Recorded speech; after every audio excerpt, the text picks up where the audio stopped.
Wala pa ka trabaho diri. Bay, unsa pa may trabaho man to sa Leyte? Eskwela po. Eskwela pa di ka sa Leyte dai, pero wala unsa may mga Binuang man. Ha? Binuang. Sumo gina sakto gid. Ay sa una, ay sig binuang, eskwela ka kana, di ko nga mabinuang kung eskwela mo. Pero ako sa una. So nagbinuang ko pero nagbinuang ko perminti ko honor.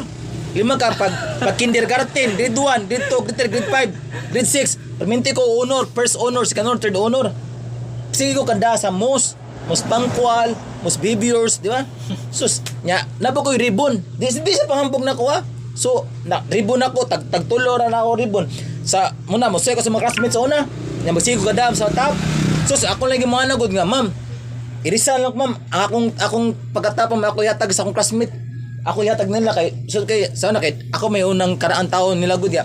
So nagagmay mo tao ako mga classmate tag 8 tag 9 niya ako 19 na ko ato gid mo na nga ako na nagparaya nagparaya lang awards na ko mga ribbon mga kwan amida lang ko pangatag nila kay magtagka na sige tagkamos madugay sus mo to karon nga pag guys ko na wala lang ko na most ostentasyon sa mga kwan bauban ba nang kating-kating so una sumunod karon taon mo eskwela gi magmayo kay so ako nagmahay naman ko gud nagmahay ko ami ko grado pero at least basta inon o sanam kay magadog sa wa basta antaw maning kamot lang nagi mapadulungan sa maning kamot lang magpugi lang so mo gyud imo bay unsa man mo bay ang naong ra maning kamot ay nakukuban ito magdire naong ra maning kamot ani